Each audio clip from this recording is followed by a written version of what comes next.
Hello, everyone, and welcome to the Fuel Report. I'm Alex Allen, and I'm joined by CJ Goder and Kieran Quick. How are you guys doing today? Oh, I'm doing pretty good. Ready for another episode of the Fuel Report. Yeah, I couldn't. That's perfectly well said. I'm pretty gassed about the Fuel Report. Lots of exciting stuff happened this week, so I'm pretty excited to talk about it.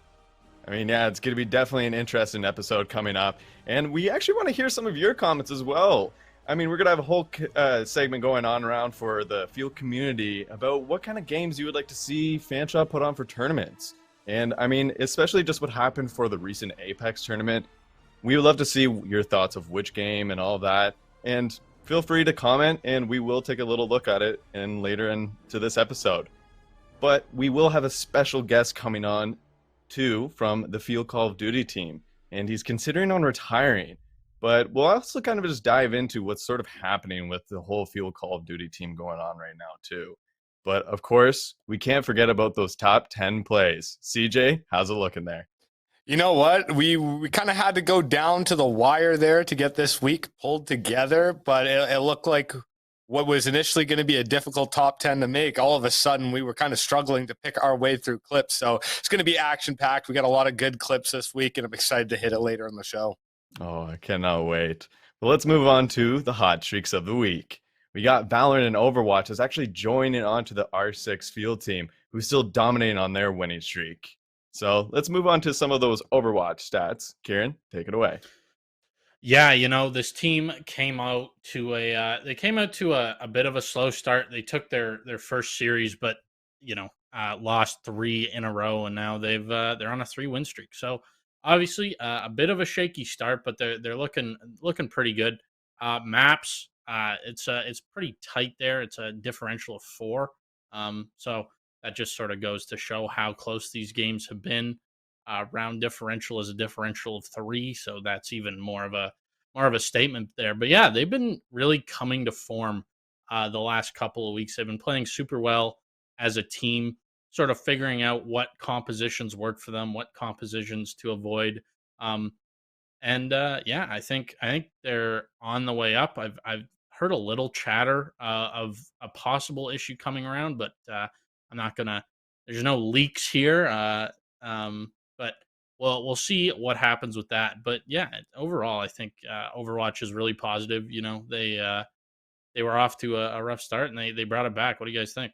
I mean, the biggest thing I was actually hearing about from previous matches was some of the communication between some of the players. What do you think about the kind of communication now after just a recent win? I think that their communication has gotten a lot better. In Overwatch, it's kind of weird. You have a team captain, but they're not the main person that's calming. It's usually your tank that calms, but it's very important to sort of have the comfort to say like, "Hey, I'm getting focused in the back. Like, would mine want like, or there's somebody in our back line. Can our tank peel and help us out?" Mm-hmm. Especially with such a new team, like there's only 3 returning players from the previous Overwatch roster, and one of them was a sub last semester and still is. So, it definitely does take a little bit of time to get in your rhythm and get into your comfort zone with your teammates. And I think they're finally getting to that point. I got to work the desk shift over this past match that they played this week on Wednesday, and the comms sounded great. Lots of, hey, like this person's one shot, they're over here. Oh, Tracer's in the back, they're on me. Can like one of our DPS peel to help us? Like, so I think they're really coming to form, and they're looking really good.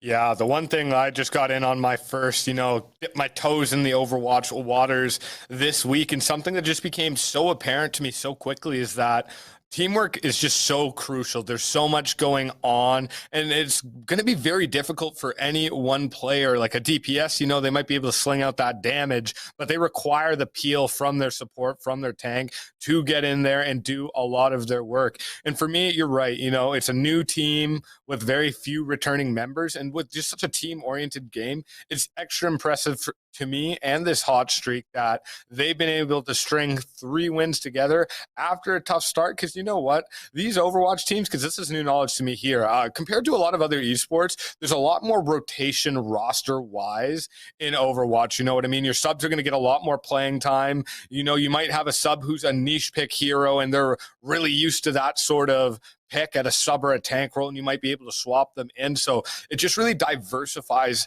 how important the synergy on the team is. And clearly joining us in the hot streaks here, and now they've managed to do so.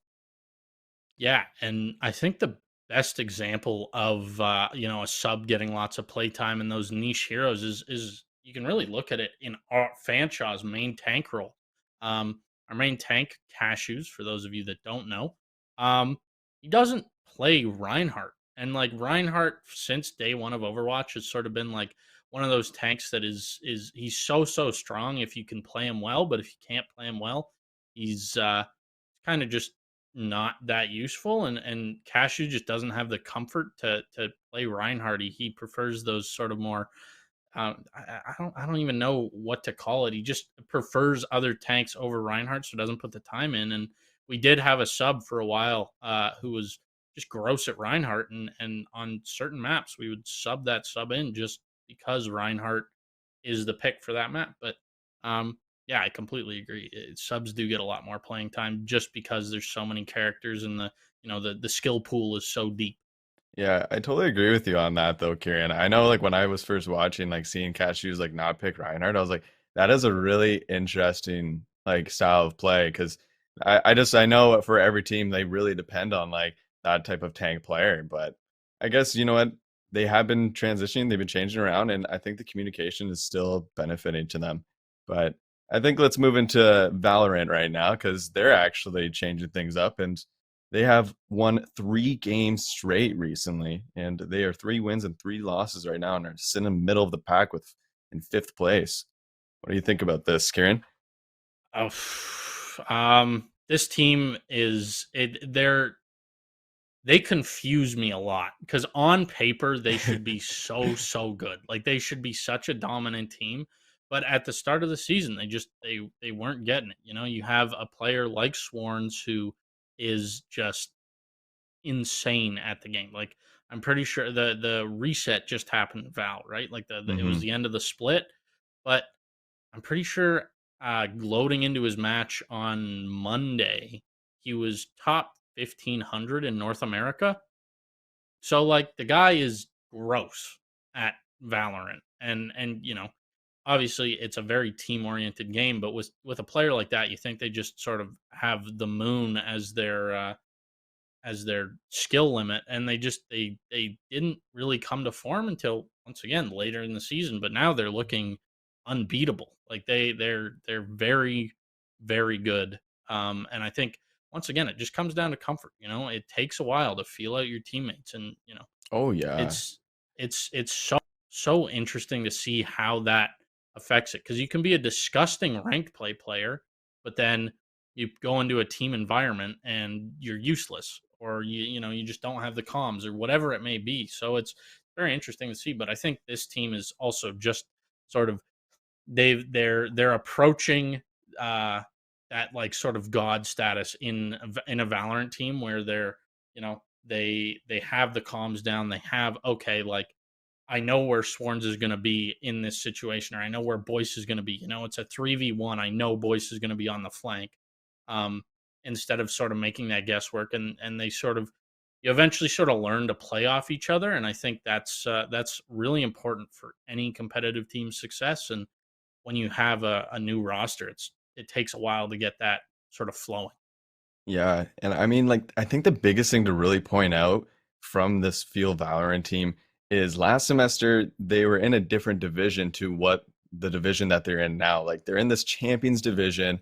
They moved up to a harder division, so it's all a bit like of things that they need to change around to see how these teams are playing. And I mean, biggest thing that happened coming into this semester too was that crazy sort of roster change up. Like some players left, some players were still onto it. So chemistry is a little hard to try and really reorientate and fix things around. And I mean, I think one person that they really did lose, and it was a big asset to their team, was Big Homie. What do Yeah. you think, CJ? Yeah, I feel like we might just hear Big Homie's name again later in this podcast. That's just a little spoiler alert, perhaps. But you know what? Big Homie, as we will see, is a super capable player. They may have made a bit of a sneak peek appearance at some point for the Fuel this week in action. And just losing a player of that caliber, it's obviously going to affect your team. But, they got Toasty, they got Swarns, they got good players on that team. And for me, when we were looking at the stats there, the fact that they're just now at an even, I believe, map differential, it really goes to show that they had a really, really poor start to the season. And after 3 big wins back to back, and it's the exact same point I made for Overwatch. It's an extra step, to claw back when you have a bad start to the season. Not every team is capable of reining it in, dialing it back in, figuring out what those issues are, and working them out in one season. And now, going on a bit of a burner back to 500. It looks like they're sort of ready to turn the page and start fresh and get on that burner and remain in our hot streaks here. Yeah, I mean, their last 3 games that they actually faced that they won was OTSU, UTM, and Carleton, which are kind of on like the higher side of the standings. So it kind of should be sort of showing that maybe, hey, like they're finally actually getting things adjusting. They're finally finding that sort of mojo. What do you think there, Kieran? Yeah, no, I completely agree. Those 3 teams, especially OTSU and Carleton, they're no teams to sort of sneeze at or to shrug off. They are very, very talented teams. Um, yeah, no, I think this Valorant squad is looking very, very good, very dominant. They've had some dominant wins. I know the game that I casted this week, it was it was a dominant win to say the least. Um, but yeah, no, I have a question for you guys. It's a little off topic, still on topic, but realistically, you have the whole fuel pool of Valorant players. What's your roster going to be? Past and present Valorant players, I should say. Ooh, honestly, for me, it would be Big Homie, Boys, Swarns, Sustain, and oh, oh, I'm totally. I Toasty? feel like I'm. Uh, is it Toasty? I think it was Toasty, or there was another. He was really good with the op. Forget his name. Um, I don't know if it was Alco or not. I feel like it was Slippery. Slippery. It's a solid I would want. squad. Yeah, I would want Slippery. That would be such a solid squad to have. That is a solid squad. CJ, what about you? Okay, you know what? I'll run the same squad as Alex, but I'm going to just sub Boyce out for Toasty and make that my squad. That's a very solid squad. Okay, so mine, it's got to be Big Homie, Toasty, Swarns. I'm gonna throw a little curveball at you here, boys. I'm gonna put Alco in, and then I'm gonna put who am I gonna put? It's a very good question. I had it and then I lost it. I think I'm gonna go with Slip as well. So three different squads, fairly similar, but I think they're all like I think they'd all be really gross squads, but sometimes the cookie doesn't crumble that way, and yeah, no, it's just I think that'd be the God Squad personally. Obviously, you guys have differing opinions, but we can talk about that later. But overall, we're so lucky to have such a good Valorant roster, such a deep pool to pull from. Yeah, I think any 3 of our squads could compete at the highest level. Honestly, I love that you bring up that point because ultimately, we've mentioned it a couple times over the Fuel Report. I'm sure we'll dabble on it later in COD Talks as well. Just ultimately, it just goes to show how capable Fuel is as a program to have that developmental base to bring these multiple players around to build a program, get those multiple teams. You're absolutely right. We've seen a good, really solid Valorant players. Like I didn't even know. I knew Swarns was good. I didn't know Swarns was that good, you know what I mean? And we've had a couple good COD players roll through, and just that developmental system, super impressive. Yeah, and Swarns is gross.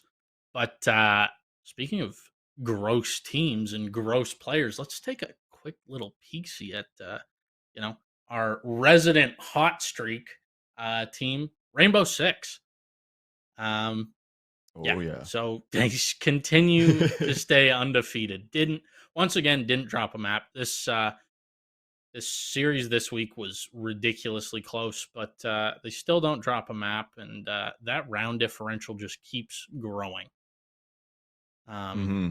so I don't know. I feel like I've said my piece with the round differential, but these guys are they're on an absolute tear. You know what I mean? Like they cannot be stopped. We got to see Genesis again, um, just going off I believe what we call him, the super sub Yes, last week. sir. Yes, sir. Yep. Still being the super sub, making those clutch moments, making those big plays, and you know it really just goes back to once again our developmental like how we develop these players. Kenesis is an academy player. He is on our academy team, but he has been subbing for our main team, and really it just sort of goes to show how close in skill the two teams are, if that makes any sense. But yeah, no, Kenesis is just he's been an absolute powerhouse, but and really the whole team has, like Herza and Make It were off to a bit of a slow start. They have some breakout maps or some breakout rounds, but they do their job. They know their job. They know their job is to sit on site and sort of lock that down. Where Brendo, Kenesis, Mason go out and get the kills and give them the numbers advantage. They make it a 4-on-5 or a 3-on-4, or they get the trade. So I think overall that this team is really working well together. They're meshing extremely well. I'll be interesting to see how they do when their main roster player comes back, as he's been on a bit of a hiatus playing Apex. But yeah, no, this team is disgusting. Uh, that's and yeah, they're gross. So, Kieran, before we were just getting on here, you were actually mentioning about like last game. You said that like it shouldn't have actually been that close. No, Why is that? you know that's a very good question. The way that the other team was playing was you can go back and watch the broadcast, honestly, but I think I said it about a baker's dozen times that they played so unusually. At one point we were playing border, and for those of you that don't know, it's Fuel's kind of go-to map pick lately. But border has this location on the second floor. It's armory. It is a bomb site. However, um, who were we playing? I can't remember who we were playing, but the opposing team was on those. They were on the first floor sites, and Armory is on the second floor, and they had 3 of their 5 players in Armory playing, like just shooting. And they played extremely strangely, like just so weird that I honestly think that is kind of what stumped Fanshot with them. Fanshot, they're a very like aggressive in your face team, um, and they're not really used to having 3 people in the same room, or unless it's a bomb site, or 3 roamers. So Hmm. I think that sort of playing that like off play style that sort of left a sour taste in my mouth, um, made it that they could grab those rounds. But then come the second map, they started playing more normally. I guess they had like 3-4 people on site, 1 or 2 roamers. Um, yeah, I think it was a very very well played match from both sides, and it's not to discredit the other team. The other team was extremely talented. They had one player in particular. I can't remember his name, but I believe we see him briefly in the top 10. Um, not to give too much away, but he was very very good, and he was very aggressive. He had a very good shot, and he was his operator pool that he could pull from, that he was the operators that he was skilled with, was so deep. We got to see some people that you almost never see in ranked play or in in collegiate. You got to see Cali. There's just players that you don't really get to see that he was good with, and sort of said like, hey, like this guy isn't useless. Guys just don't know how to play him. So it was really exciting to see, and he did a very good job sort of displaying that. But yeah, I think the Fuel should have sort of beat them sooner than they did, and that round differential would have gone up a little more. But Right. at the end of the day, the Fuel got the win. Um, and they don't ask how, they ask how many. Essentially, is what I'm getting at. Whether it's a close game or an absolute blowout, doesn't matter. You got the win. You move on to your next match with that positive in the win column. You know what I mean? Oh yeah. And I think kind of just to transition here now, let's sort of talk about the Call of Duty team from I mean, we're talking about all these teams that are dominating now, but the Call of Duty team for Field is sitting in 10th place in CCL with 4 wins and 7 losses. It's seeming a little iffy on what's going on there. But there was also just a recent change that sort of happened with their team too. Kier stepped away and Noted came in, and they actually lost both games with Noted with Baldwin Wallace and I think it was MSU Cyberhawks. And like they didn't even get like a map win either about that stuff. And now getting to talk to Kier a little bit, he was actually mentioning that he's considering on retiring.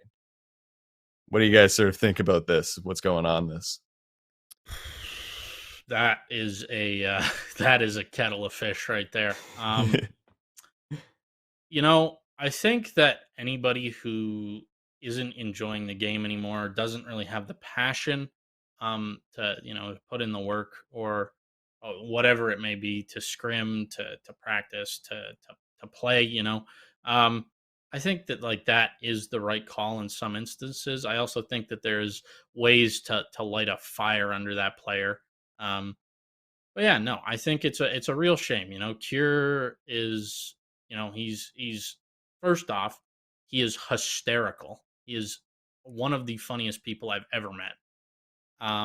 But also he's a super talented COD player. He locks down lanes on the AR. He gets in people's backs, and he's the thorn in the side on the sub. Um, and his shot is extremely precise, and it's sad to sort of see him thinking about going, and it's going to be sad to see him go when he does. But at the end of the day, that's kind of what happens. You get burnt out, or you lack the passion, or even I know that a lot of people aren't feeling Modern Warfare 2. Modern Warfare, I'm one of them. Hmm. I think the game, it's good, but I don't think that it's great. I think that there's a lot of stuff that they can improve. There's the sound EQ thing, which they apparently recently fixed. There's I get empty hit markers where I'll shoot the guy 6 times. I'll watch the kill cam, and it says I hit like I'll see 6 hit markers pop up, and in the kill cam I'll only see 3 hits happen. There's so much shit. Almost let that one slip. There's so much stuff that is kind of overlooked, and not well thought out from the developers, that I can't really blame people for hanging it up. I am an avid Call of Duty player, and for the last few weeks I haven't wanted to touch the game. Rank play came out. I was like, oh, rank play is gonna, rejuvenate my urge to play. That worked for 2 weeks, and then I just got annoyed with, people using the sound EQ, or losing Hmm. gunfights that I shouldn't lose, like losing to a Scar when I'm using a Vaznev and I'm 2 feet away from the person. Like there's a lot of inconsistencies. I find that the Scar is inconsistent, the Vaznev's inconsistent, noise in the game is inconsistent. So Yeah, it seems like there's a lot of controversy that's really just been going on. And I mean, even with this league too, there's been controversy going on around that too. Like we've been talking with the team, they've been mentioning about this thing that's been calling ringing, but it seems really confusing. But you know what? We're actually going to get Kier on now and to chat us about it and to actually kind of just talk more about him with the field team. Here, buddy, what's going on? What's going on? How you living, big fella? Oh, not playing CoD. So that's pretty sick, but DJ Big Juicy, aka, that's so funny. Well, you know what? I mean, other than gaming, what are some like of the other hobbies that you're actually doing in your spare time? Well, DJing, I kind of just I don't really DJ anywhere. I just kind of DJ in my bedroom. It's kind of sick. Just kind of like doing anything else but playing CoD. I jump in ranked every once in a while, but, just kind of like going out with my friends, hanging out, going to the gym. Just trying to have fun, pretty much trying to enjoy myself now because this COD's depressing. So I can't really do much about that. Yeah, I really couldn't agree more with you on that point there. But talking about what you're doing outside of COD, what does an average day in your life? What do you do? Wake up, what time? Well, it depends if I have class or not. If I don't have class, probably waking up around 1 p.m. Going to the gym, kind of just hanging out. Like I try to stay off my PC as much as possible. On the weekends, same type of thing. Probably going out with my friends at night because I am 20, turning 21 actually on Monday. Funny enough, so you guys caught me right before the birthday. But yeah, honestly, just trying to have a good time, trying to keep the spirits high. As you said, a little bit of gas about me being hysterical. I wouldn't give myself too much gas when I am pretty funny. So yeah, I just wanted to try to have the best time and hang out with the boys and kind of just make some memories and stuff like that while I can. Because university and college is too short to be hung up and stressed out all the time. No, absolutely. Let's actually talk. You're in broadcast radio, and you're DJ Big Juicy. Why did you choose broadcast radio? Both of those things kind of work in tandem. Tell us about that journey. Funny enough, it was the wrong program. I meant to pick the TV and broadcast program, but I picked the radio one. But it's pretty cool, like being able to be on the radio and stuff. It's kind of cool to see what happens behind the scenes. I was on the X not too long ago, and I actually really enjoyed the music that they had going on over there. There's a lot of like newer stuff, and then CFRL is kind of like a secondary radio station, so I've been doing that. You can catch me live. I'll start posting on my Twitter. Make sure to follow. It's actually just wherever it is right down there. But yeah, no, it's cool. I just I don't know. I love TV. I like editing and all that kind of stuff. I love content, just kind of producing content and kind of like putting stuff out there. As you can see, we had a decent role going on Call of Duty content for a little bit there, and you guys could just farm impressions out of me. So the scapegoat's gone now, but other than that, yeah, it's pretty cool. Like, I don't know, it's a cool program, getting the hands-on experience, stuff like that. So I definitely like it a lot. So DJing is very much like of a side gig that you're wanting to do? Yeah, I kind of want to make money DJing. I'm not that good yet. Just started at Christmas, but I love music. So kind of like figuring that stuff out and DJing in the room and DJing for my friends at a party. It's a lot of fun. And Jake thinks I'm junk, but it is what it is. Haters are my motivators. So yeah. I feel like Bonk low-key just caught a stray there, but is what it is, right? Speaking of Bonk, you're I believe now your ex-team captain. I think he'd ask you the same question. Why are you considering retiring? Well, for starters, I hate this game. Like, the movement's junk. I'm just not that good. And just I don't know. Just other things are taking more priority now than Call of Duty. Like last year, Vanguard, I was a grinder. Like, I just love COD. I didn't like the game, but I just grinded. Cold War too, but I think that's kind of burnt out. I just kind of want to do other things with my time now. And yeah, the game's junk. Like sound EQ, hit reg, it's just miserable, to be quite honest. Like, yeah, I'll save some more about Call of Duty for a later question. Yeah, if we're going to talk about why you want to leave Call of Duty, let's take it the other way. Like, what's your best memory with the guys on the team you're talking about leaving? Oh, man, just slamming, dude. Beating McMaster, probably. That felt really good because they slammed me all last year when I was on Windsor, so definitely come back and beating them. I didn't play very well. Boss Frost went Pope for the first time ever, so it was pretty crazy to see that. But yeah, beating McMaster, and honestly just kind of being in the facility with the boys, like, just joking around, like, when you get there, it's always good vibes. And those guys are like my friends, right? So having your friends on team, there's a bunch of positives, a bunch of negatives, but definitely like before games, when everyone shows up to the facility, we're all just joking around, like all just laughing, loving life and stuff like that. And then after we get slammed, it's a bit different. But, before that, like, and seeing the cast and stuff, walking down there, bugging CJ, Nightflash and that kind of stuff, that's always fun. And calling Nightflash junk all the time, stuff like that. But yeah, honestly, just like making new friends, like Fiend or Tyler or whatever you want to call him. He's brand new. I'm living with him next year now, so it's like crazy how things happen like that. And I met a bunch of these guys through CoD, and they're some of my lifelong friends. So probably just like as a whole, like just playing with those guys in particular was a lot of fun. Oh, Man, that just kind of got me choked up a little bit. I'm not gonna lie, but here's a interesting one. You think you're done competing in COD forever, or do you think like if the next game isn't junk, we come back? I'd probably come back.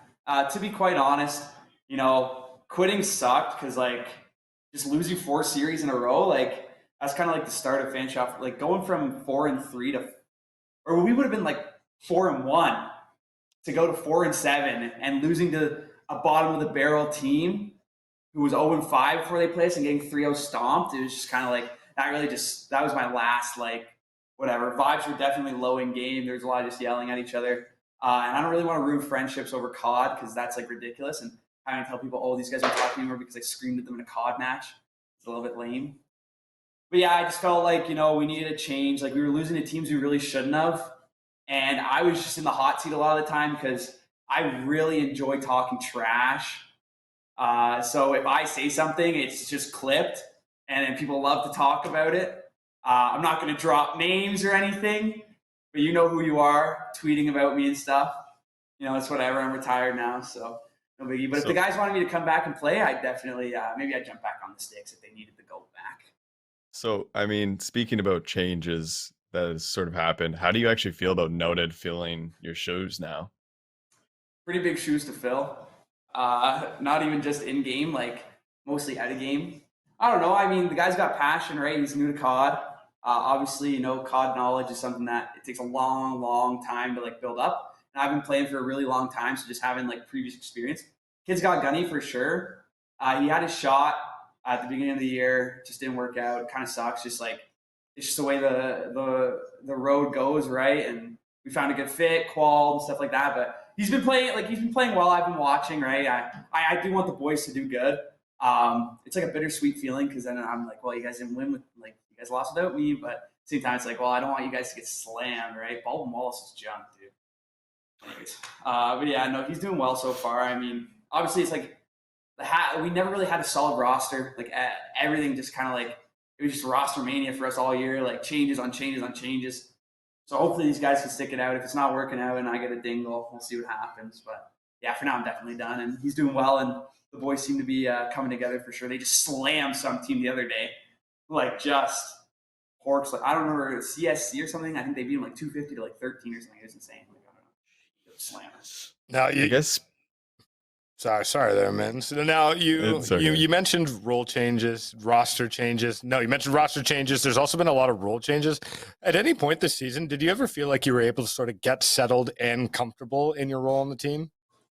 Yeah, on the AR, I was pretty comfy. Like it's always been. I've been in AR the last couple years. Like when I played at Windsor, I was an AR, and then Cold War, I was an AR, and I switched to sub and Vanguard just to fit the team because Jake and 50 were the ARs. And I stuck it out to this year.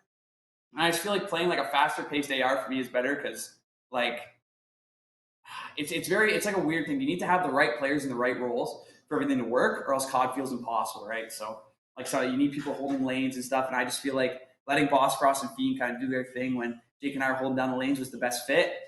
And I just love smoking people with attack. It just feels really good. So and it feels better to shoot bodies with attack than it does with the VAS because then the bullets don't go as fast, and then when you kill the next kid, you can also shoot his body. So it's kind of like most entertainment value, I guess. I guess like then speaking more about this like league, the teams that you guys have been facing against, there's been a lot of comments about I've heard even from you, from just like the whole team in general about ringing. Could you describe a bit more what ringing is? So it all started a long, long time ago in a galaxy not so far away, aka Carleton versus York.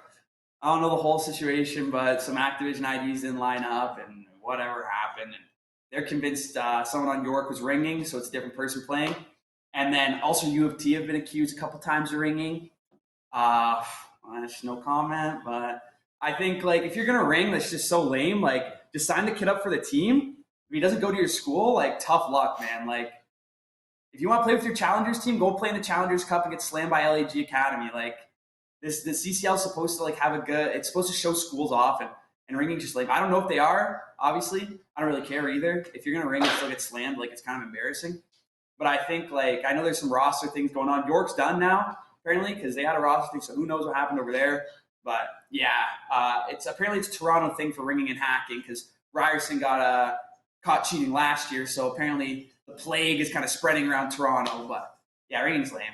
There's been a couple. I honestly I don't know if they are, but yeah, definitely lame. Oh. So speaking of it being lame, and especially speaking of ringing, do you know what's going on with the teams that are being accused? Like, what's their punishment? Because obviously, as a CCL, you can't let this shit slide. So, what are they doing about it? I think if they get if they get caught, they get kicked out of the league for a year, like for the rest of the year. I believe. I mean, they have to be proven. Like you have to know for sure. Like ringing is a very easy thing to throw around because like one person can play junk the whole year and then all of a sudden pop off and just be like the grossest player of all time for a map or two, and you're like, oh, he's ringing, he's cheating. Like everyone, like with PC COD, everyone thinks everyone's cheating and everyone's ringing, dude. It's ridiculous. Like, I don't know. But yeah, they get kicked out of the league, and I think like if you're gonna ring, like I don't really care if you get kicked out of the league. You're just kind of like lame. Like, dude, you get it. Like some schools are gonna be better than others, and not everyone's like Northwood feeding money to people to come play COD at their school. Like, just have fun, man. Like, build team chem, and I don't know. But those guys definitely deserve to be booted out of the league, and I think they deserve to, in the CCL Discord, get the lame tag beside them. And I would be happy to take control of that because there is no problem doing that at all. Because I love the drama. Now, before we move on and bring you with us to some COD talks, got a couple other things to ask you. So, first off, where can people go to hire you for some DJing gigs?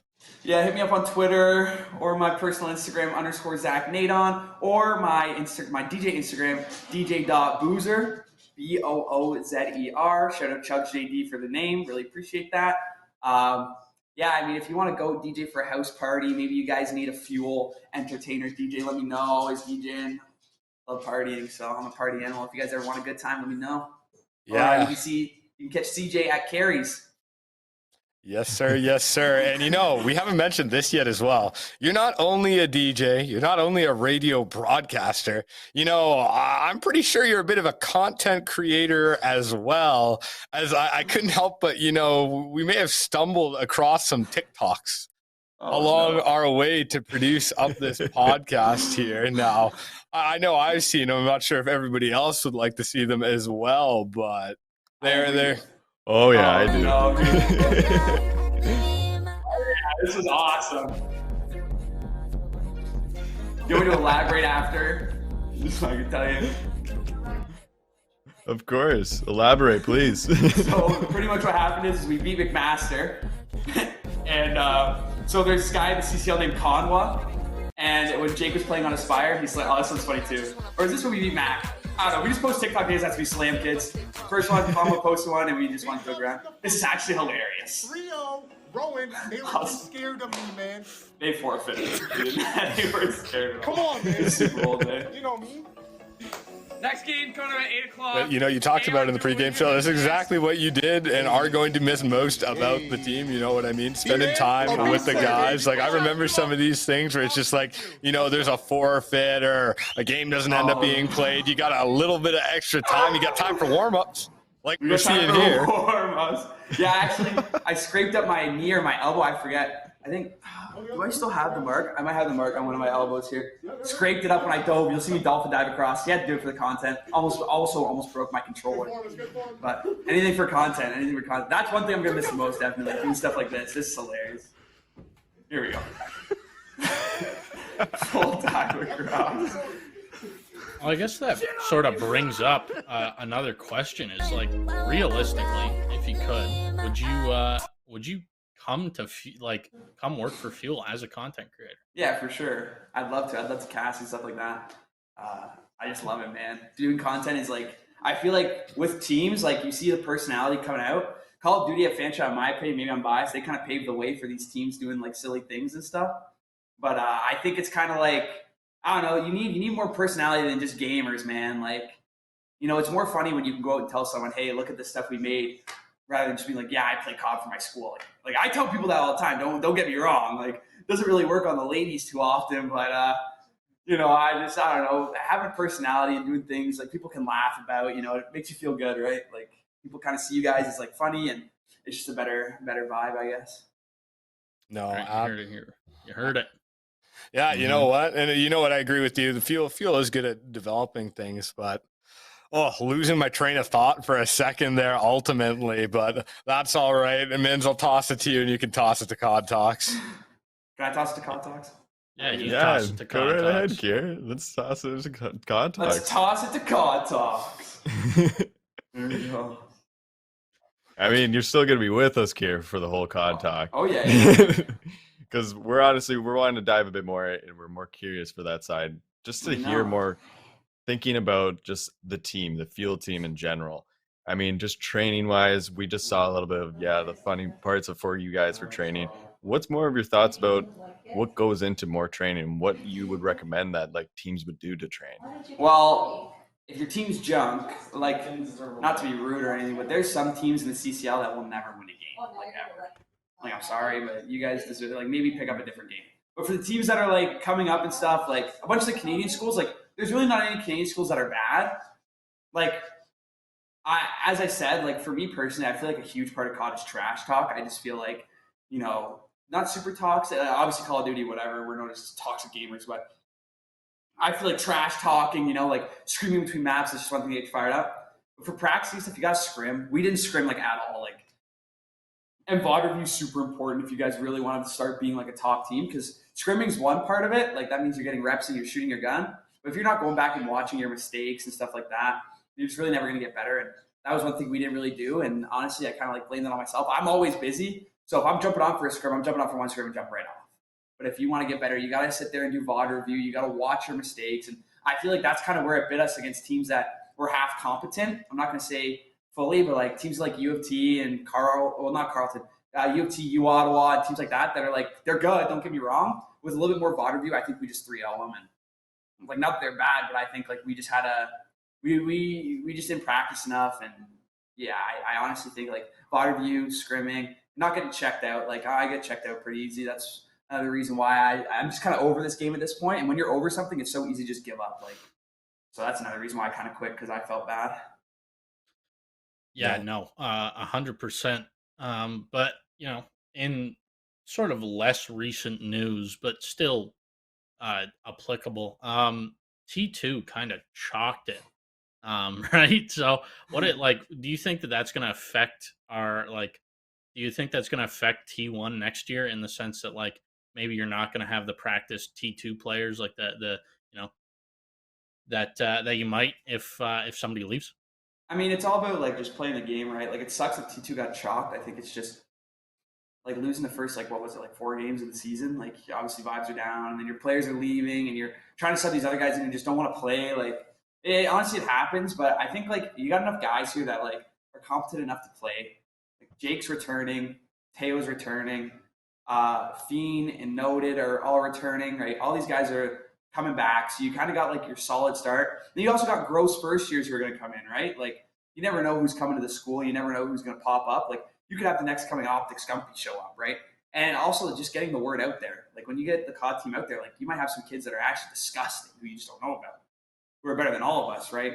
So, I mean, I don't know. Like, just keep for people who like want to play COD or like aren't at the T1 level yet, just keep practicing. Like, honestly, like if you put your mind to it, I'm sure you can get there eventually. And it's not really like a friendship thing as much. It's kind of just like, if you've got talent, like, you'll play. Like, that's the thing. No, absolutely. Now I want to talk a little more about our Fanshawe Fuel 1 team and you. You're such a high energy guy, enthusiastic, sort of all in. How do you think it's going to affect the synergy in the room, not having someone as outspoken and vocal as you around? It's probably a positive and a negative thing. Positive just because, like, if someone does something bad, like, I'll definitely make sure to let them know. And it's not always the nicest thing ever. But I think, like, if you don't have energy, like, nothing against the guys. Like, they bring energy, don't get me wrong. But I don't know, like, they're all glue guys, right? Which is good. Like, you need those guys. You need those guys to mesh and really stick together. But you need that one, like, just like that. The guy who, like, fires people up and gets people going, like, screaming. Like, if you're just, like, destroying kids, like, they're hearing it, like, just, like, energy. You got to bring some energy. And I feel like they do that. It's just, like, I've always been known as the guy who's, like, just loud and yelling. And I'm always there. Like, when we're slamming a team, like, they know. And I just don't think they have that anymore. And it's just personalities, right? Maybe for some teams, they don't need the guy who's just firing everyone up, and they're cool with being chill. But I know the guys loved when we got fired up. We're getting up screaming, fist pumping. Like, I just don't know if they have that vibe anymore, which is fine. But I feel like, yeah, like, they're a bunch of glue guys, which is good. You need those glue guys. But I don't know if they've got like just an off the rails, like, just a sicko like me. I think one thing I've really noticed from like games that you guys play, from like your first game for each match, like if you guys win it, you guys keep a hot momentum. But then if you guys lose it, I see like the whole momentum just goes down. What's been going on with that? I think it all depends who we play.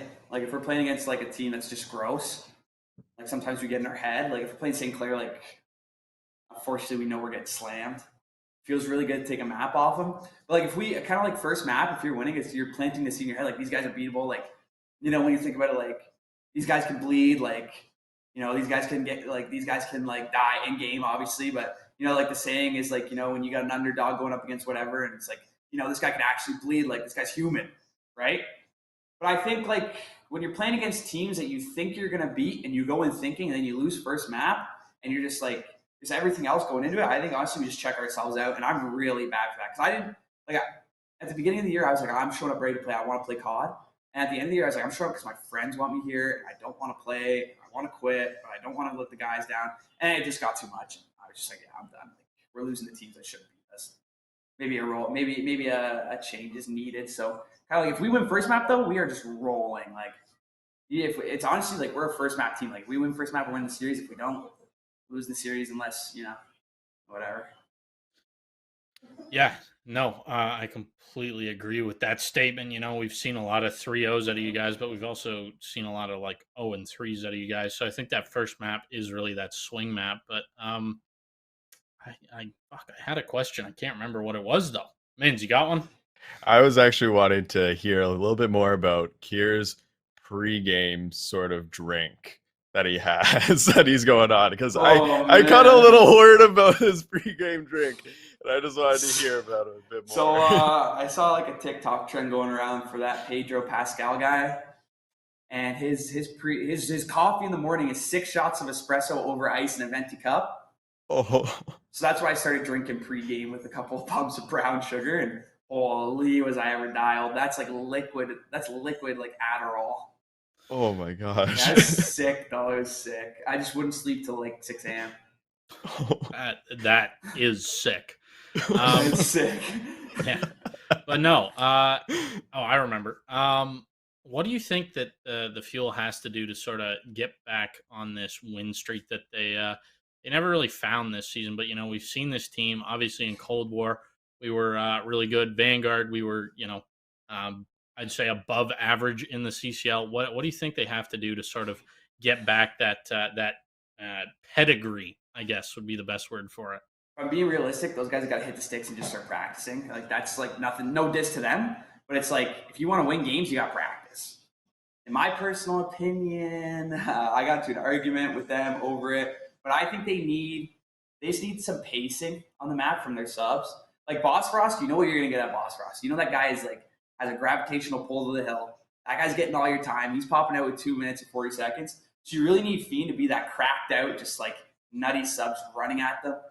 Because when you got Jake looking over you, like, you don't have to, you just got to get in their face, man. And I think that's like, they just need to really they need to work around Jake and Boss Frost, the new guys, because they're both so solidified, right? Jake's a slug. Boss Frost is a slug. But you know what you're going to get out of them, and you know they're going to drop consistent numbers and do their job. You just need to find a way to like pick up the pace, right? So when you got like, if you don't have a sub that's running around like shots, like, you don't need to run around like shots. That guy's a monster. But that guy's sick. That guy is actually sickening. Like, that makes me want to throw up. But yeah, it's kind of, you just need someone who's quick, right? And I tried to like push the pace on the air, but it's just not the same. So I think once they kind of get that sorted, these guys will be like unbeatable against D2 teams. Like I honestly, like, there's a couple teams that they'll like probably lose to, but if we had the pacing down, like we'd be a whole different story. Like we're qualifying, like no questions asked. We were slamming the teams that beat us, and that was another reason. Like it's just so frustrating. Mm-hmm. You know, I wanted to bring this up. Sorry there, man. I wanted to bring this up way earlier. It was one of the things I forgot about. This game, you know, there's a potential of this being a 2-year game cycle for Call of Duty this time around. You know, they've whispered of such things before, and there's no guarantee that'll be the case until we go 2 years. But do you think, you know, a switch to a 2-year game cycle with Call of Duty can sort of iron out some of these complaints and concerns you have? And I know Nightflash shares as well. If the game's good, yeah. I think what they need to do is, I was a big fan of Vanguard. People call me a Vanguardian. They just need to find a good middle ground. You know what I mean? They either need to find a good middle ground between, like, in the beta, the movement was so good. Like, you felt like you were like, you could slide cancel all this. I know slide canceling, blah, blah, blah, whatever. But if you're not Shotzi, the movement feels like junk. So they either need to find a good middle ground for 2 years. Like Halo and all those games, like, those games have a whatever because they're listening to their community all the time. And honestly, like lately, Call of Duty's just been moving more towards like the new players and Warzone, and they're kind of forgetting about comp. Or go to a jetpack game. If they're going to a jetpack game, that'd be sick.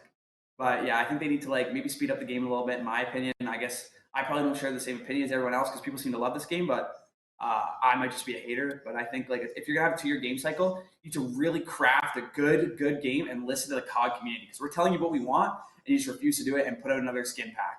Like, why don't you just fix Sound EQ?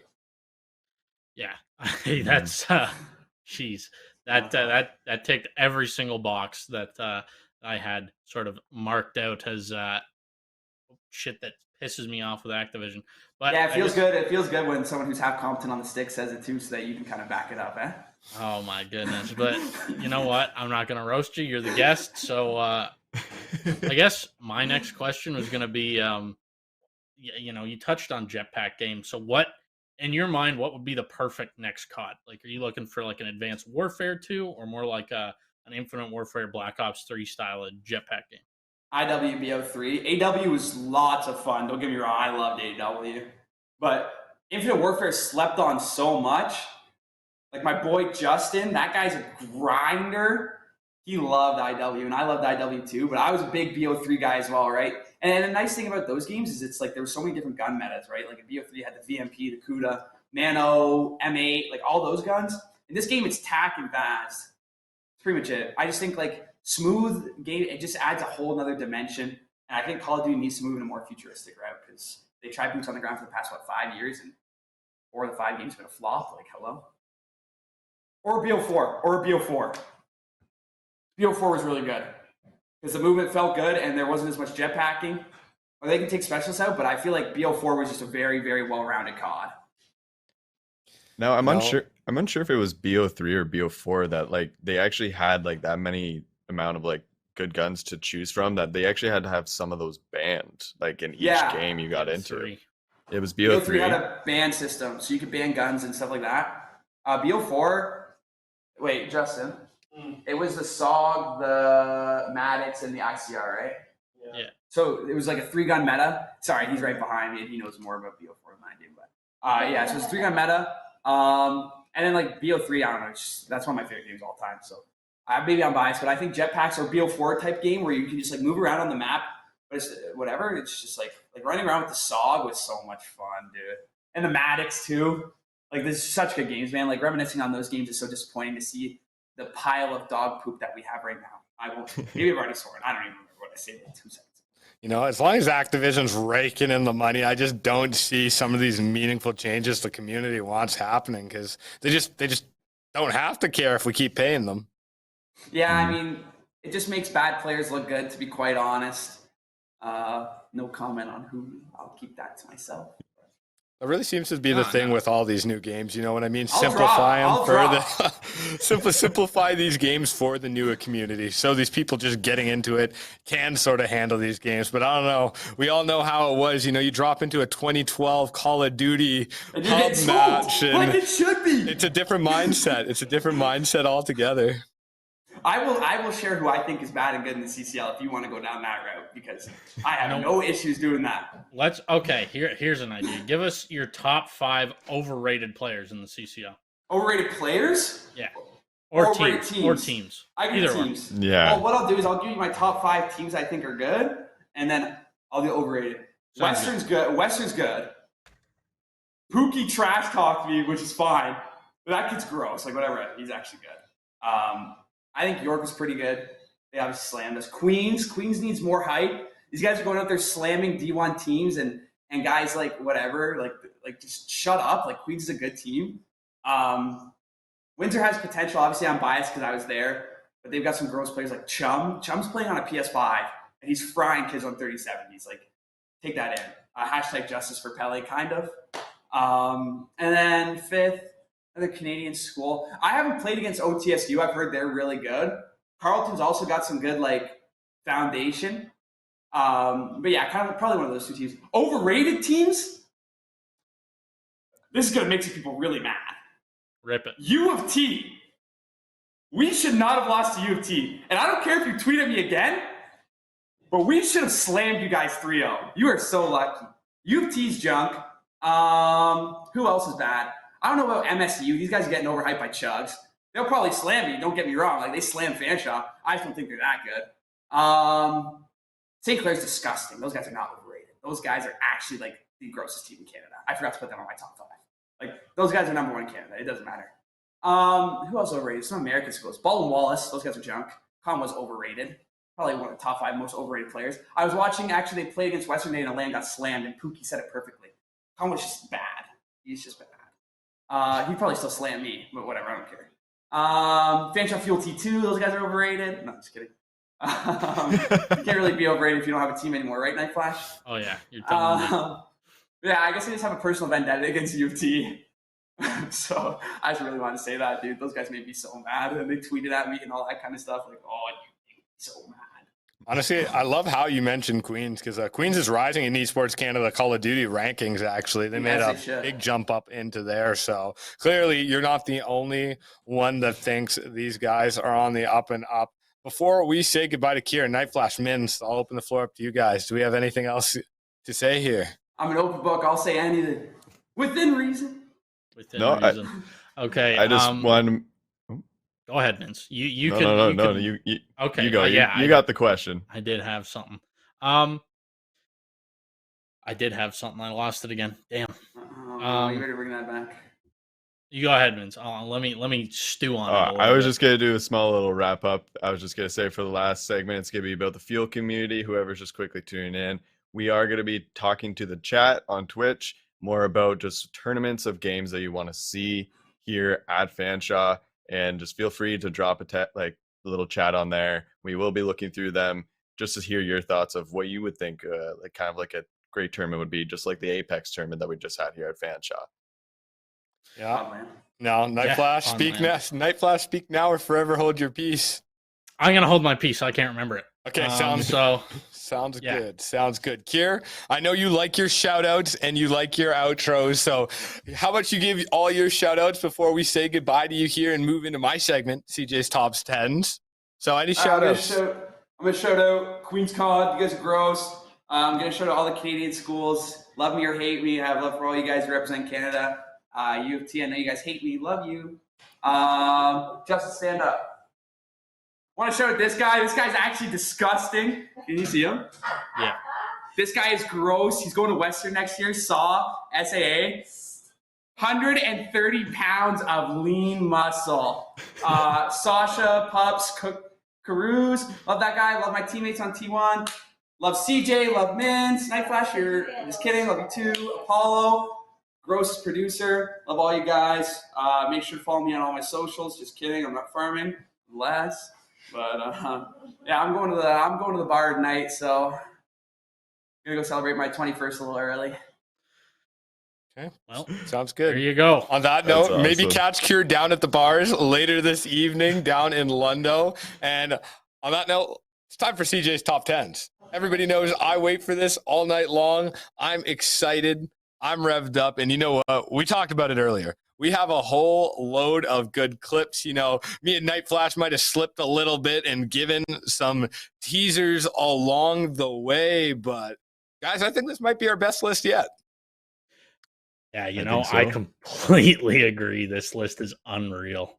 Well, you know what? On that note, let's start rolling these. And we're going to start with some honorable mentions, just like we did last week.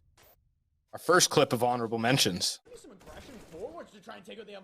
Oh, this is definitely going to be cheap with a whole lot of trigger discipline. Let's let these fellows walk by. Not one, not two, not three, but four. And going to find a couple on the pass. You know what? With the pistol, that's a pretty impressive clip in and of itself. Now we got this next one here. Oh, I remember this. Yeah, this is just such a interesting honorable mention that I had to make it with MSU. That like airstrike came down, and look how close they were. Like Beal was gonna take it for this one round. They could have won here on control, but that missile strike came down, and it was like about just to take it over. Like a little millisecond there later, they would have had it, but they lost this because of it. And it was just insane what that airstrike did. Well, you know, they're just so disappointed. Well, the trophy system was definitely MSU's MVP of that round and their honorable mention. But now we got actual top 10 action coming your way. We're going to kick things off with Overwatch, and it's Sork just kind of delaying the enemy from the point, flying around. It looks dynamic. It looks impressive. And he's kind of just solo halting this enemy push and really buying time for his team. Finds a kill along the way as well. I believe that is coming up here, but an impressive individual effort by Sork, and that's 2 weeks in a row. Overwatch has made our top 10 clips. Not sure if we're going to see them again later on in this evening. I think that's actually 3 weeks in a row. I think they were in our intro too. Oh, then that might be a three streak then for Overwatch if they were in week 1 as well. I'll break it to the Rocket League community. Won't be seeing a lot of them this week. But coming in at number 9, It will be CSGO checking in, and it's Nylander. Turns into a solo meat grinder here. Gonna find the 3-piece. I'm not sure what they're doing. Just sitting there and waiting for Nylander to put the work in. Quick execution. Well played by Nylander. Well, we just came out of CoD Talks. Well, let's see Fiend from that T1 CoD team put in some work. You know what? This is a huge high IQ play. He catches the team on the enemy team on the rotation after the cap, the last point, just understanding where they're going to be and finding the kill. Number 7, some more CS action. Teamwork makes the dream work. It's Tyler. It's cheap. And they're up to the task in some 2v5 action here. And I just love how tactfully they play it here. A little bit of a, call it a bait and switch perhaps, as you may. And they absolutely get the job done. Coming in at our 6 clips, Valorant checking in. Valorant has also been a busybody in our top 10 clips. And it's Swarns going absolutely off with the Odin, mowing down everyone in his path. And he's going to progress to find the ace here. And you know what? This Val team, they've been in our hot streaks now for a reason, making it 3 wins in a row. And this is one of the great plays we've seen along the way to allow that. So we see the end of the ace coming up with this final kill in a moment here. Yeah, and I think, you see there, Boyce does manage to steal that KO, but we count that as Swarn's kill. He gets the down. That's his. I didn't see it. I don't count it. I don't believe in it. That's an ace as far as we're concerned out here. But, kudos to Boyce. You got to be efficient. Got to finish the dinner, as I may have said in my younger years in that sort of situation.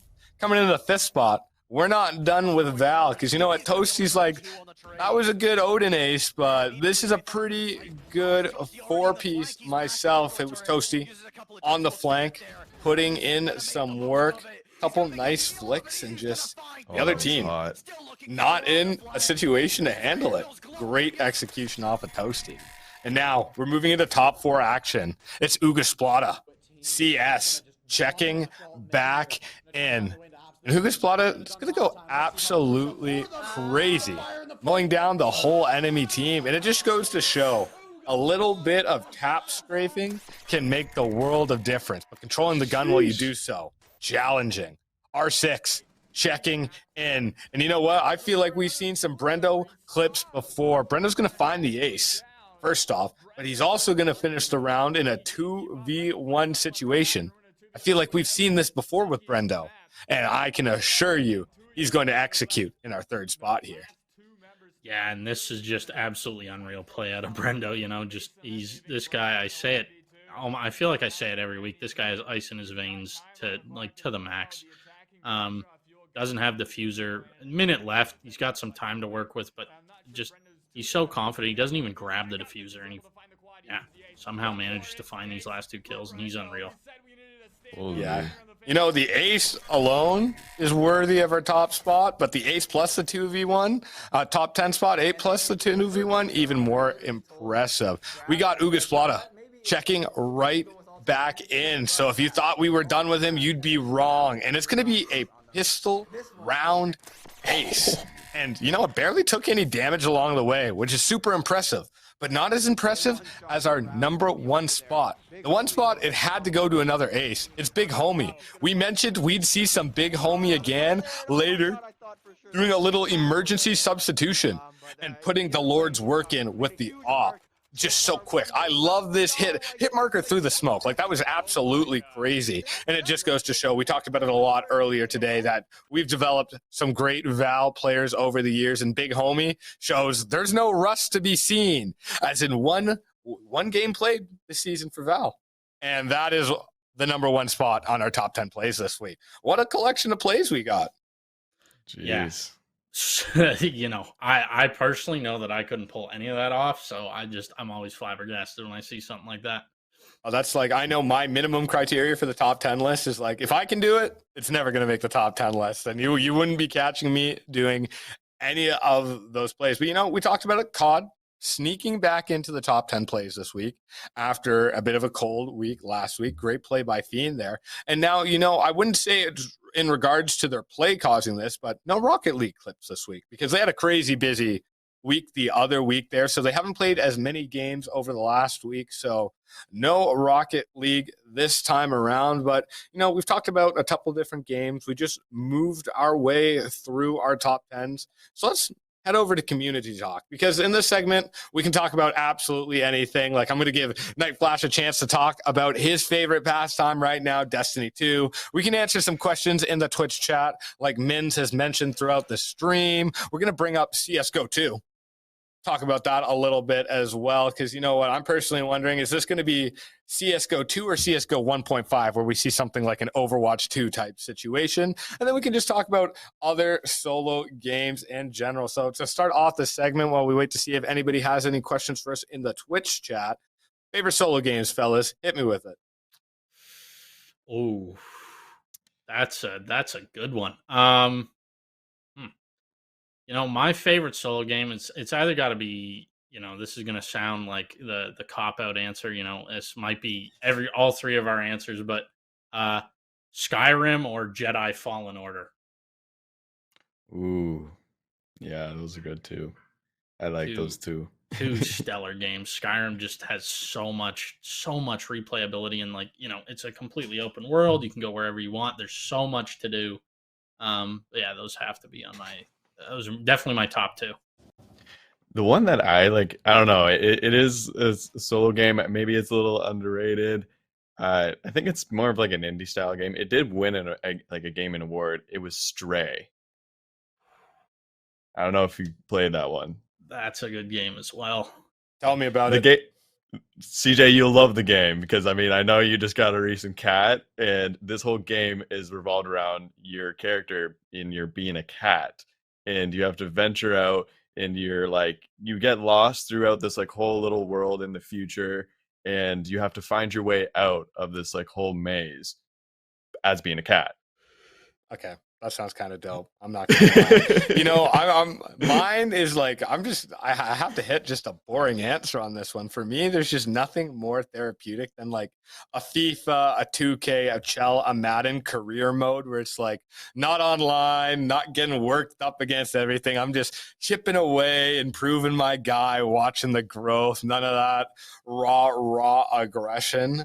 But, you know, I was just curious to see what you guys had to offer. And, you know, we've seen, we talked about with Tyler, you and me, Mint, you know what I mean? And it's so hard to get some of these solo games more involved in our Fuel community because, you know, it requires so much saving. It's a lot more hard drive based. And it's like, well, you're going to pick up and restart from scratch every time you come in with some of these games. So it'd just be so interesting to see if we could get like, well, for example, like you just mentioned, a Stray gaming night or a Stray stream or just stuff like that. It'd be so interesting to get a handle on. You know what I mean? But we'll move into CSGO 2. Now, I played CSGO in middle school. So we're talking a decade ago at this point. You know what I mean?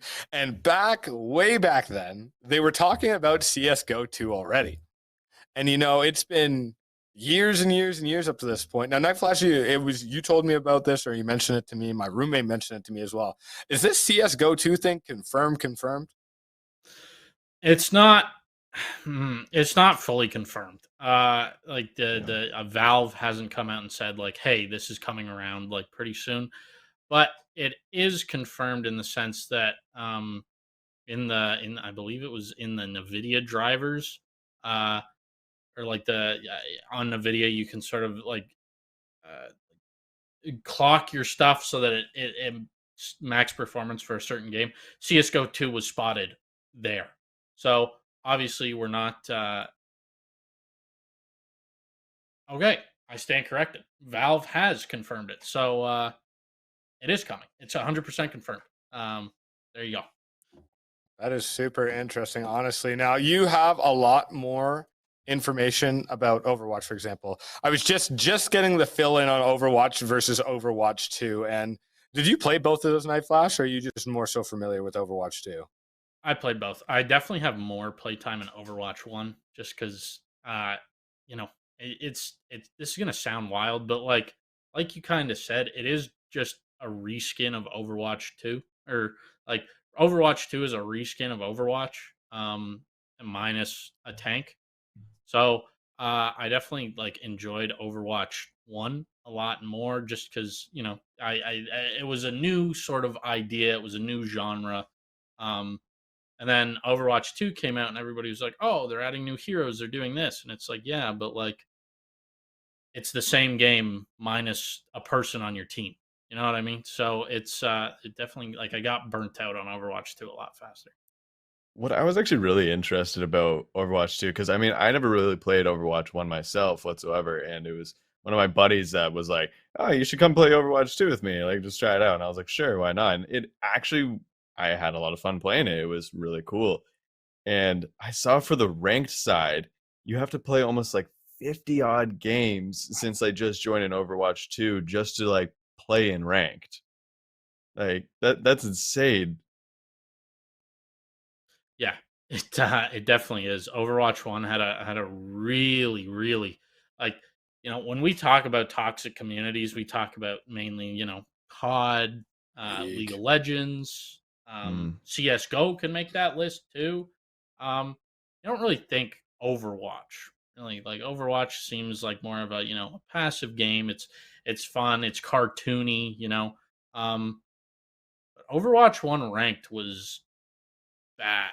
Like it was um so a lot of people screaming about, "Oh, you're throwing my rank, blah blah blah blah blah. Why are you ranked this way?" And then like, yeah, it just sort of, it was a very like quick downward spiral after that. So um I'm not surprised so that they incorporated that so that there isn't, so like you're not getting queued up into a gold game where somebody takes it super super serious and like, I'm gonna make it to masters this season, guys. And it's like, all right, let's be real. Like, you've been hard stuck gold the last 5 seasons. You're not making it to masters, but you can believe what you want to believe.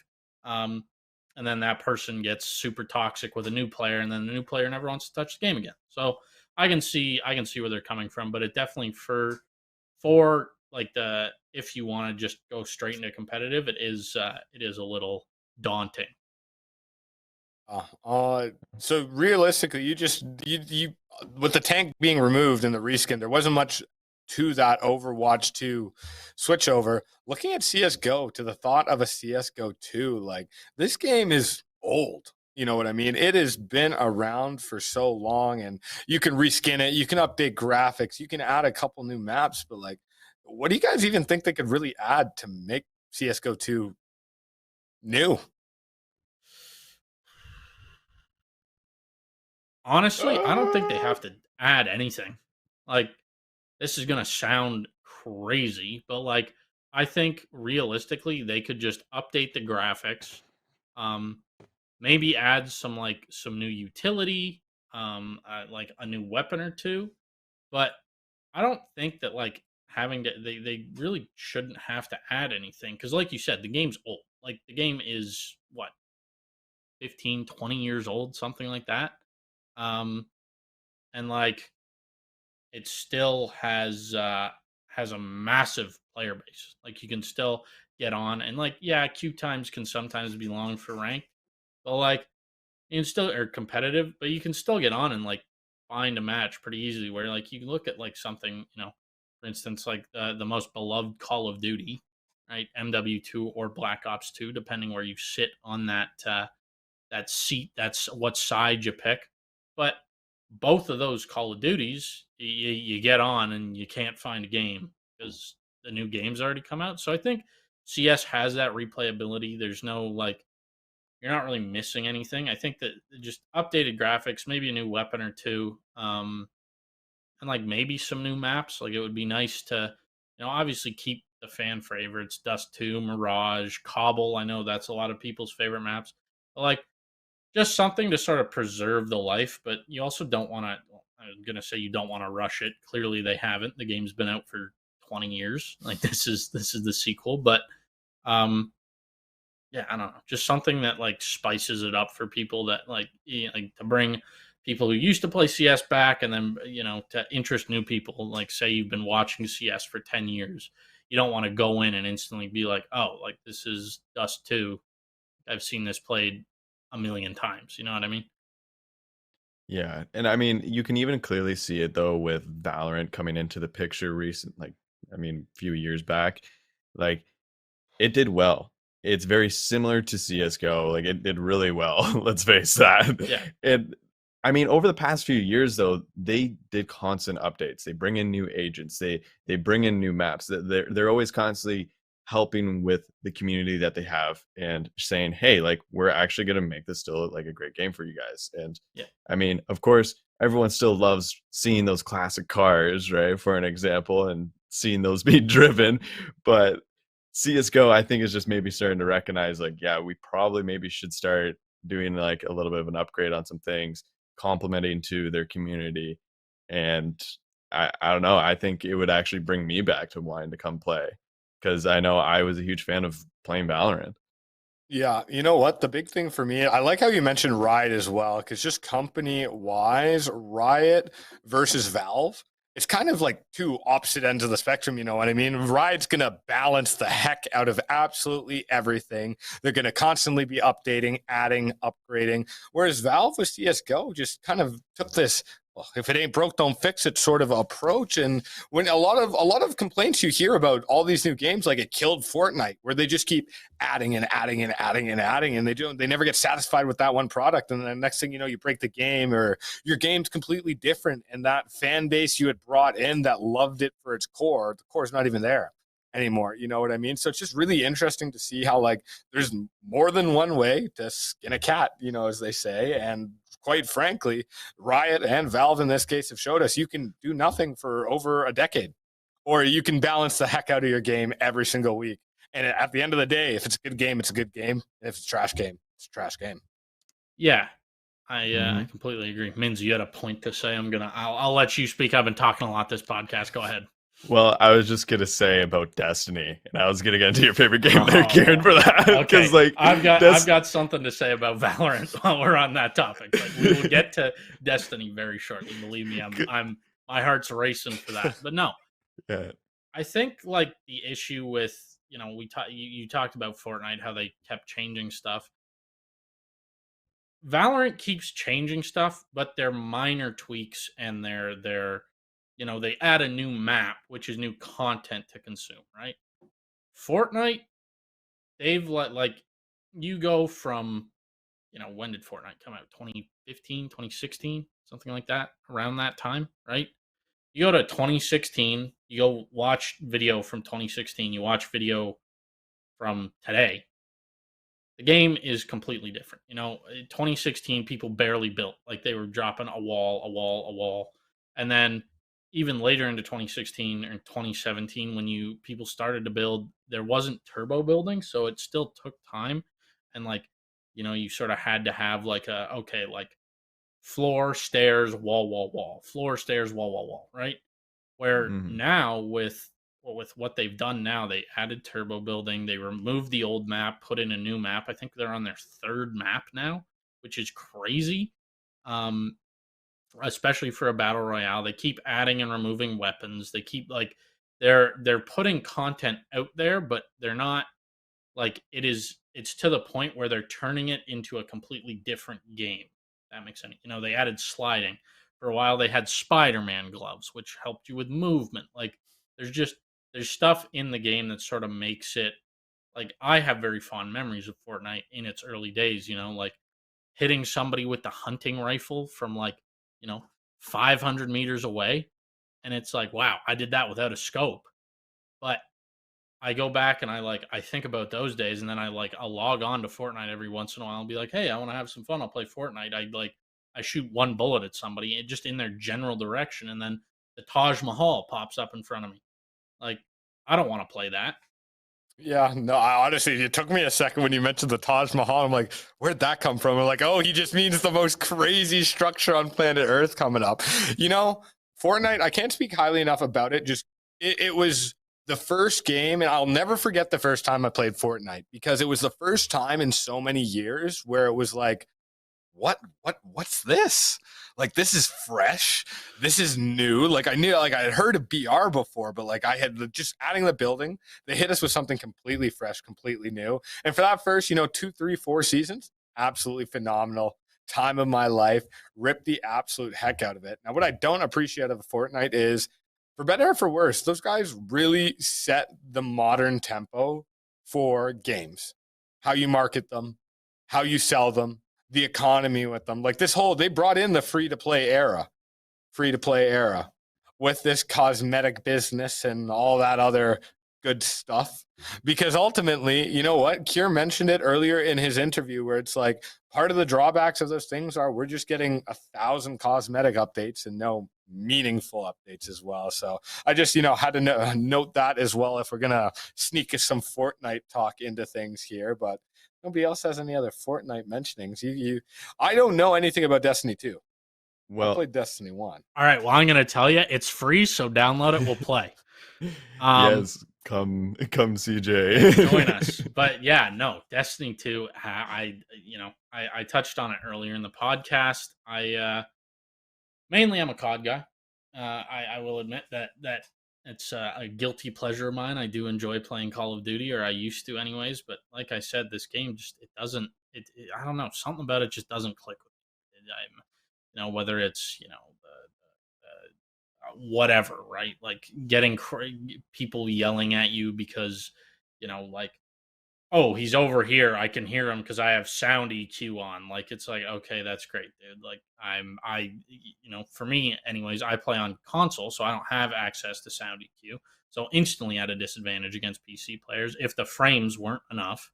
And it's just like, empty hit markers, bad hit registration, um, inconsistent guns. Like, there's so many issues with that. And like, it's not to say that like every game will have issues, but like, when I'm playing competitive COD, right? I'm playing rank play. I'm locked in. If I get killed by some corny shit, I'm losing my mind. Where like in Destiny, there's so much stuff, there's so much stuff to do. There's PvP, there's PvE, there's competitive PvP, which is if you're an old fan of Destiny, or you haven't been playing that much lately, but you played Lightfall and your light's high enough. Yeah. Just so you know, Trials is out today or yesterday, so hop on that, get your Trials fix in. But yeah, no, Destiny is really just like I played a lot of Destiny 1. A lot of Destiny 1. Like, Oh yeah. I think I had like 2.5 months played in game, something like that, like a ridiculous amount. And then Destiny 2 came out. It was a bit of a flop right off the rip. They made some changes that the community didn't really like. Static roles was one of them. Not having anything to really grind for. You get a gun and you're like, oh, cool. I got the same role as Joe Blow in Nebraska. Like, or another big issue that people had was the change to like secondary weapons. So Destiny 1, you could have a sniper or a shotgun or a fusion rifle in your secondary weapon slot. Coming into Destiny 2, they put those in the heavy category along with light machine guns, grenade launchers, rocket launchers, swords, which like are definitely stronger than snipers and shotguns. So, but they have reverted those changes, and now I hop on Destiny 2, and I'm like, okay, today I want to get a god roll pulse rifle, like whatever pulse rifle it may be, and that can take up my whole day just farming for that pulse rifle, and it's super fun. Yeah. And I was wanting just to elaborate a bit more to CJ, because like you were bringing up these points about like god rolls and like all these other like bigger things, and I just like even PvP and PvE, like I want to elaborate a bit more for that for CJ, Yeah, and shoot. even just everyone else if they have never really played Destiny. Like PvE is a really great area. I know I love that sort of style. Just like you can go around and really do, like you can go to different worlds, you can challenge yourself, you can do all of these, like you can follow basically a whole campaign mode and learn so Yeah. much more about the story, which is incredible. And then you can still collaborate a lot with your friends, do all of these like nightfall sort of like matches that like you're running with two other guys and you're like digging into more like what's going on, like trying to fight off a big boss. But then there's raids as well, and raids come with like 6 guys, and you have to go into like these huge like figure out almost like it's like a puzzle almost. So you have to figure out throughout this whole quest, figure out what to get to and get to the boss and defeat the boss. And after like you kind of beat all these sort of like bosses throughout all these things in PvE, you can actually get like really cool sort of armor, guns, and with these guns they have different like roles, and roles is like having different abilities onto them. So some of them are like a god roll, which a god roll is like the best abilities that you can get onto the gun that are going to benefit you forever. Yeah. Yeah, and or until they get nerfed or adjusted. But Yeah. another really good thing to bring up is it's something that like really I only know that Destiny does. I don't know of any other company that does this. So like for instance, Lightfall, the new expansion just released, right? Like a week ago, 2 weeks ago, something like that. And with that, you get a new campaign to follow. You get a new raid. You get a few new strikes, some new dungeons, a bunch of new weapons, a new subclass. There's a whole bunch of new content. And essentially, what Bungie does is, as soon as the new raid drops, right? The new raid drops a week after the expansion drops. If you complete that raid in the first 2 weeks of it being out, which I'd like to no flex here, I did it. I completed the raid the other day. It was super fun. It's super easy, easiest raid I've ever played. But if you complete the raid within the first 2 weeks that it's out, you are then entitled to purchase some like limited edition merch that they sell. So, for instance, you can get a pin for this raid, or you can get like a nice winter jacket that's like blacked out. It's got some orange like stuff going on, but then you open it up and it's got like this awesome like I'll show it if if I could, I'd show it on stream, but I'll show you guys. You have like this awesome like print on the inside, and like let's say out of 300,000 people playing Destiny, 100,000 people finish the raid in 3 days or in the first 2 weeks.